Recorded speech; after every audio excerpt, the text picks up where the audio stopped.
আসসালামু আলাইকুম। আজ মঙ্গলবার ৯ জুন ২০২৬। আমন্ত্রণ প্রবাসীর সিটি ওমান বুলেটিনে। আপনাদের সাথে আছি আমি মোহাম্মদ তুইন হোসেন। শুরুতেই জানাবো শিরোনাম।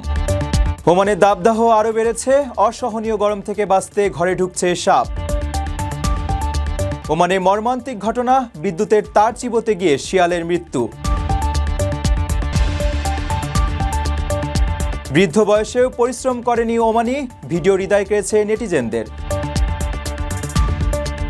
ওমানে একাধিক পদে কাজের সুবর্ণ সুযোগ, মিলবে আকর্ষণীয় বেতন। আমিরাতে রাতারাতি ভাগ্য ঘুরল প্রবাসীর, জিতলেন ১০০ কোটি টাকার লটারি। কুয়েতে চুরির সময় হাতে নাতে ধরা বাংলাদেশি, নেওয়া হচ্ছে আইনি ব্যবস্থা। দর্শক, দেখছিলেন শিরোনাম, এবারে পুরো খবর।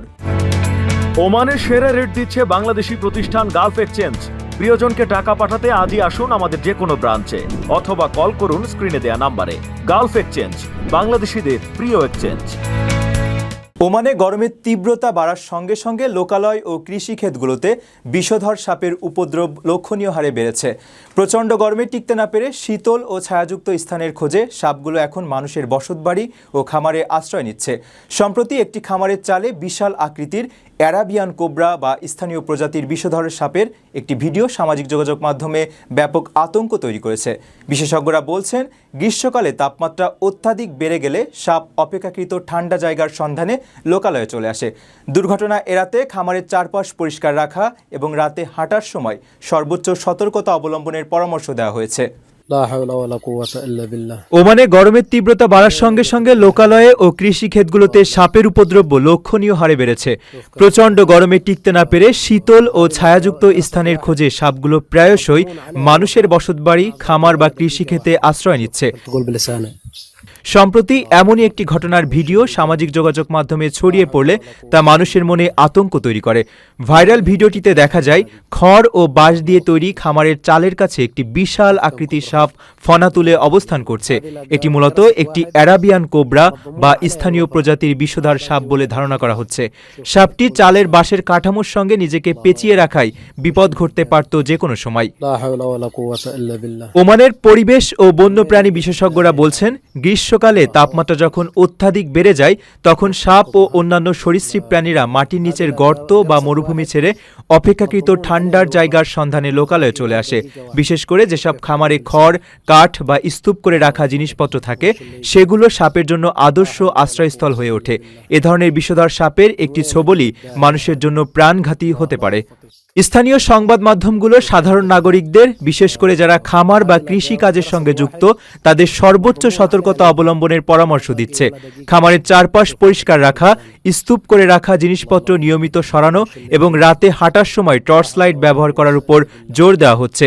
এছাড়া সাপের মুখোমুখি হলে নিচ থেকে তা তাড়ানোর চেষ্টা না করে বা সাপটিকে আঘাত না করে দ্রুত স্থানীয় বন্যপ্রাণী উদ্ধারকারী দলকে খবর দেওয়ার পরামর্শ দিচ্ছেন বিশেষজ্ঞরা।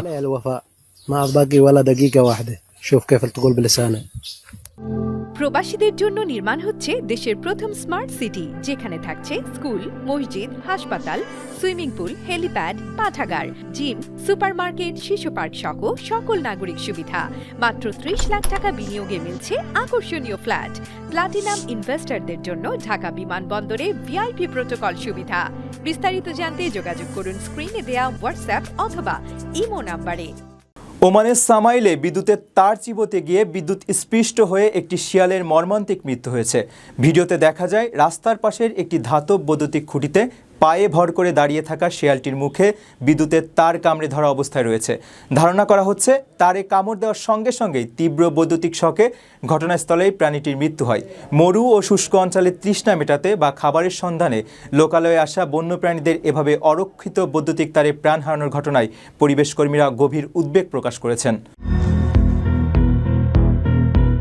ওমানের সামাইলে বিদ্যুতের তার চিবোতে গিয়ে বিদ্যুৎ স্পৃষ্ট হয়ে একটি শিয়ালের মৃত্যু হয়েছে। সম্প্রতি সামাজিক যোগাযোগ মাধ্যমে এই ঘটনার ছবি, ভিডিও ছড়িয়ে পড়লে তা সাধারণ মানুষের পাশাপাশি বন্যপ্রাণী ও পরিবেশ কর্মীদের মধ্যেও ব্যাপক উদ্বেগ তৈরি করে। ভিডিওটিতে দেখা যায় রাস্তার পাশের একটি ধাতব বৈদ্যুতিক খুঁটিতে পায়ে ভর করে দাঁড়িয়ে আছে মৃত শেয়ালটি।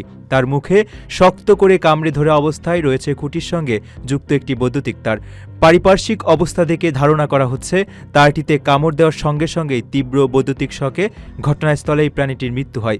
মৃত্যুর পর শরীর শক্ত হয়ে যাওয়া শিয়ালটি ওই একই ভঙ্গিতে খুঁটির সঙ্গে ঝুলেছিল। বন্যপ্রাণীদের এভাবে বিদ্যুতের তারে কামড় দেওয়ার প্রবণতার পেছনে বেশ কয়েকটি কারণ চিহ্নিত করে থাকেন প্রাণীবিজ্ঞানীরা। বিশেষ করে মধ্যপ্রাচ্যের মতো মরু ও শুষ্ক অঞ্চলে অনেক সময় বন্যপ্রাণীরা তৃষ্ণা মেটাতে বা খাবারের সন্ধানে লোকালয়ের কাছাকাছি চলে আসে। কৌতূহলবশত গাছের শেকড় বা লতাপাতা ভেবে কিংবা খাবারের কোনো অংশ মনে করে তারা অনেক সময় প্লাস্টিকের আবরণযুক্ত তারে কামড় বসায়।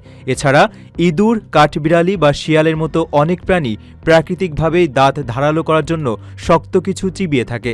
এক্ষেত্রে তারের ত্রুটিপূর্ণ ইনসুলেশন এবং ধাতব খুঁটি একসাথে একটি প্রাণঘাতী মৃত্যুফাত তৈরি করে। এই ঘটনাতেও এভাবেই শিয়ালটি মারা গেছে। বিশ্বজুড়ে বন্যপ্রাণীদের বিদ্যুৎ স্পৃষ্ট হয়ে মারা যাওয়ার ঘটনা অবশ্য এটিই প্রথম নয়। অরক্ষিত বৈদ্যুতিক লাইন, ট্রান্সফরমার এবং বৈদ্যুতিক সাবস্টেশনের কারণে বিশ্বব্যাপী প্রতিনিয়তই অসংখ্য পাখি, বানর, কাঠবিড়ালি ও অন্যান্য বন্যপ্রাণী প্রাণ হারাচ্ছে। এর আগে এশিয়া, আফ্রিকা ও ইউরোপের বিভিন্ন দেশে বন্য হাতির দল থেকে শুরু করে বিরল প্রজাতির পাখি বিদ্যুতের তারে জড়িয়ে মারা যাওয়ার অসংখ্য নজির সংবাদ মাধ্যমে এসেছে।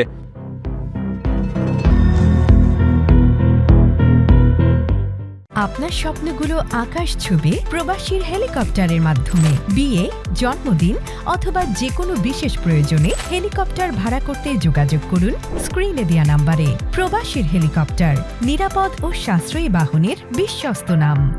বয়সের ভারে শরীর নুয়ে পড়লেও জীবন সংগ্রামে হার মানেননি ওমানের এক বৃদ্ধ। প্রখর রোদ আর ক্লান্তি উপেক্ষা করে প্রতিদিন রাস্তার পাশে বসে তাজা খেজুর বিক্রি করা খলিফা আল শুকাইলি নামের এই বৃদ্ধের একটি ভিডিও সম্প্রতি সামাজিক যোগাযোগ মাধ্যমে ব্যাপকভাবে ছড়িয়ে পড়েছে। বার্কার আল নুমান স্টেশনের কাছে প্রতিদিন সকাল থেকে সূর্যাস্ত পর্যন্ত তিনি খেজুর বিক্রি করেন। অন্যের কাছে হাত না পেতে নিজের পরিশ্রমে জীবিকা নির্বাহ করার এই অদম্য স্পৃহা নেট দুনিয়ায় ব্যাপক প্রশংসায় ভাসছে। বয়সের ভারে শরীর নুয়ে পড়লেও জীবন সংগ্রামে হার মানেননি ওমানের এক বৃদ্ধ। প্রখর রোদ আর ক্লান্তি উপেক্ষা করে প্রতিদিন রাস্তার পাশে বসে তাজা খেজুর বিক্রি করছেন তিনি। খলিফা আল শুকাইলি নামের এই বৃদ্ধের একটি ভিডিও সম্প্রতি সামাজিক যোগাযোগ মাধ্যমে ছড়িয়ে পড়লে তা নেটিজেনদের হৃদয় ছুঁয়ে যায়।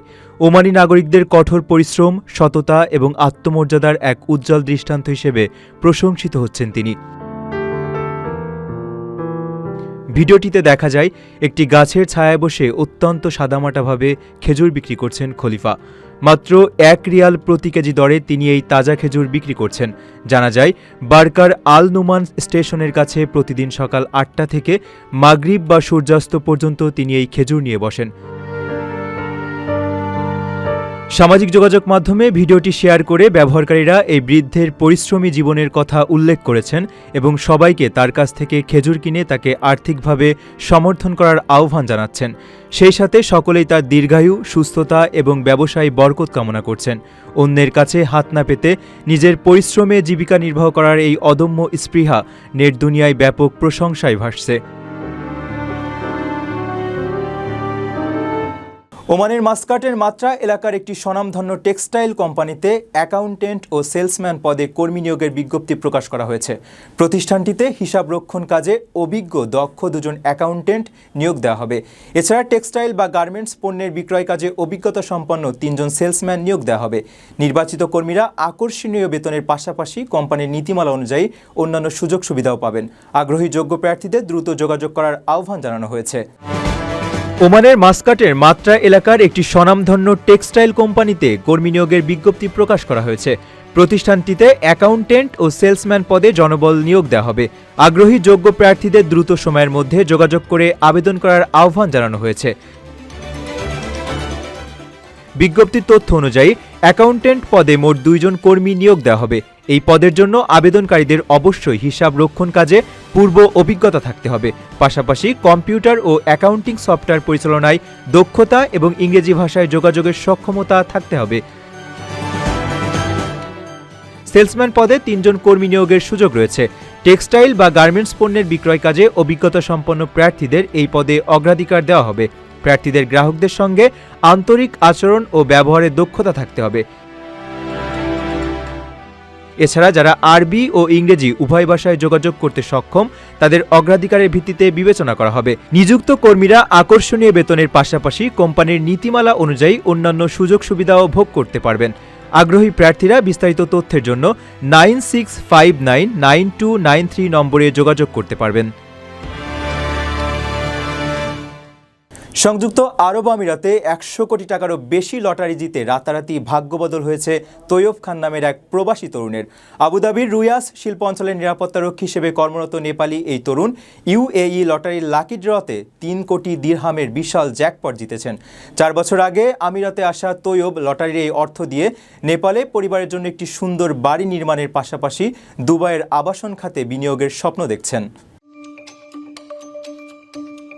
100 কোটি টাকারও বেশি লটারি জিতে আমিরাতে এক প্রবাসী তরুণের রাতারাতি ভাগ্যবদল হয়েছে। আবুধাবির রুয়াস শিল্প অঞ্চলে নিরাপত্তারক্ষী হিসেবে কর্মরত ওই প্রবাসীর নাম তৈয়ব খান। তিনি ইউএই লটারির লাকি ড্রতে 3 কোটি দিরহামের বিশাল জ্যাকপট জিতেছেন। তবে ভাগ্যবদলের এই আনন্দ তার কেবল একার নয়, লটারির টিকিট কেনার অংশীদার আরও 4 বন্ধুর সঙ্গে এই বিপুল অঙ্কের অর্থ সমানভাবে ভাগ করে নিচ্ছেন তিনি। ফলে 5 বন্ধুর প্রত্যেকেই পাচ্ছেন 60 লাখ দিরহাম করে। 4 বছর আগে নেপাল থেকে আমিরাতে এসেছিলেন তৈয়ব। কঠোর পরিশ্রমের পাশাপাশি পরিবারকে আর্থিকভাবে সাহায্য করে আসছিলেন। 2024 সালের শুরুর দিকে ফেসবুকে ইউএই লটারির খবর দেখে বন্ধুদের সঙ্গে মিলে যৌথভাবে টিকিট কেনার সিদ্ধান্ত নেন। প্রতি সপ্তাহে চাঁদা তুলে টিকিট কিনতেন তারা এবং পালাক্রমে নম্বর বাছাই করতেন। কখনো পরিচিত নম্বর মিলিয়ে আবার কখনো এলোমেলোভাবে নম্বর বাছাই করতেন তারা। এর আগে ছোটখাটো কিছু পুরস্কার জিতলেও বড় কিছু পাওয়ার আশা তারা কখনোই ছাড়েননি। ড্রয়ের দিন ইমেইলে ফলাফল দেখে প্রথমে বিশ্বাসই করতে পারছিলেন না তৈয়ব। তিনি জানান, ইমেইলে 3 কোটি দিরহাম লেখা দেখে তার হাত পা কাঁপতে শুরু করেছিল। এটা সত্যি কিনা তা নিশ্চিত হতে তিনি নিজের অ্যাকাউন্টে লগ ইন করেন এবং সেখানে সোনালী অক্ষরে লেখা বিজয়ের অঙ্ক দেখে হতবাক হয়ে যান। বিজয়ের এই আনন্দ সংবাদ তৈয়ব প্রথমে তার নেপালে থাকা চাচাকে জানান, যিনি তার আমিরাতে আসার পেছনে সবচেয়ে বড় সহায় ছিলেন। লটারির এই অর্থ দিয়ে তৈয়বের প্রথম লক্ষ্য হল নেপালে পরিবারের জন্য একটি সুন্দর বাড়ি নির্মাণ করা। এছাড়া এখন তিনি দুবাইয়ের আবাসন খাতে বিনিয়োগ এবং উদ্যোক্তা হিসেবে নতুন জীবন শুরুর স্বপ্ন দেখছেন। কুয়েতে সরকারি বৈদ্যুতিক তার চুরির দায়ে বাংলাদেশি সহ 5 জনকে গ্রেপ্তার করেছে দেশটির আইন শৃঙ্খলা রক্ষাকারী বাহিনী। দীর্ঘ সময় নজরদারির পর নিরাপত্তা বাহিনীর সদস্যরা তাদের আটক করেন। এ সময় তাদের কাছ থেকে বিপুল পরিমাণ বৈদ্যুতিক তার, তামার সামগ্রী এবং তার কাটার সরঞ্জাম উদ্ধার করা হয়। কুয়েতে সরকারি বৈদ্যুতিক তার চুরির দায়ে বাংলাদেশি সহ 5 জনকে গ্রেপ্তার করেছে দেশটির আইন শৃঙ্খলা রক্ষাকারী বাহিনী। জানা গেছে, দীর্ঘ সময় নজরদারির পর নিরাপত্তা বাহিনীর সদস্যরা ওই ব্যক্তিদের আটক করতে সক্ষম হন। গ্রেপ্তারের সময় তাদের কাছ থেকে বিপুল পরিমাণ বৈদ্যুতিক তার, তামার সামগ্রী এবং তার কাটার বিভিন্ন সরঞ্জাম উদ্ধার করা হয়। প্রাথমিক জিজ্ঞাসাবাদে তারা সরকারি অবকাঠামোর বৈদ্যুতিক তার নিয়মিতভাবে চুরির কথা স্বীকার করেছে। মূলত এসব চুরি করা সামগ্রী বিক্রি করে টাকা রোজগার করতেন তারা। তদন্তের এক পর্যায়ে নিরাপত্তা বাহিনী চোরাই পণ্য মজুত রাখার একটি গুদামের সন্ধান পায়। ওই গুদামের মালিক একজন কুয়েতি নাগরিক। তিনি মাসিক 200 দিনারের বিনিময়ে ওই ব্যক্তিদের কাছে গুদামটি ভাড়া দিয়েছিলেন। অনুসন্ধানে দেখা যায়, গুদামটি বিধিমালা তোয়াক্কা না করেই পরিচালিত হচ্ছিল। অভিযুক্তদের গ্রেপ্তার ও আলামত উদ্ধারের পর তাদের বিরুদ্ধে পরবর্তী আইনি ব্যবস্থা গ্রহণের জন্য সংশ্লিষ্ট কর্তৃপক্ষের কাছে সোপর্দ করা হয়েছে। এ ধরনের অপরাধের বিরুদ্ধে প্রশাসন কঠোর ব্যবস্থা গ্রহণ অব্যাহত রাখবে বলে জানানো হয়েছে। দর্শক দেখছিলেন প্রবাসীর সিটি নিবেদিত প্রবাস টাইম বুলেটিন। শেষ করার আগে শিরোনামগুলো জানিয়ে দিচ্ছি আরও একবার। ওমানে দাবদাহ আরও বেড়েছে, অসহনীয় গরম থেকে বাঁচতে ঘরে ঢুকছে সাপ। ওমানে মর্মান্তিক ঘটনা, বিদ্যুতের তার চিবোতে গিয়ে শিয়ালের মৃত্যু। বৃদ্ধ বয়সেও পরিশ্রম করেনি ওমানি, ভিডিও হৃদয় কেড়েছে নেটিজেনদের। ওমানে একাধিক পদে কাজের সুবর্ণ সুযোগ, মিলবে আকর্ষণীয় বেতন। আমিরাতে রাতারাতি ভাগ্য ঘুরল প্রবাসীর, জিতলেন 100 কোটি টাকার লটারি। কুয়েতে চুরির সময় হাতে নাতে ধরা বাংলাদেশি, নেওয়া হচ্ছে আইনি ব্যবস্থা। এই ছিল প্রবাসীর সিটি নিবেদিত প্রবাস টাইম বুলেটিনের আজকের আয়োজনে। প্রবাসের সর্বশেষ সংবাদ পেতে ভিজিট করুন probastime.com, সাবস্ক্রাইব করুন আমাদের ইউটিউব চ্যানেল এবং চোখ রাখুন ফেসবুক পেজে। পরবর্তী বুলেটিন দেখার আমন্ত্রণ জানিয়ে আজকের মতো বিদায় নিচ্ছি আমি মোহাম্মদ তুইন হোসেন। সেই পর্যন্ত সবাই ভালো থাকবেন এবং নিরাপদে থাকবেন। আল্লাহ হাফেজ।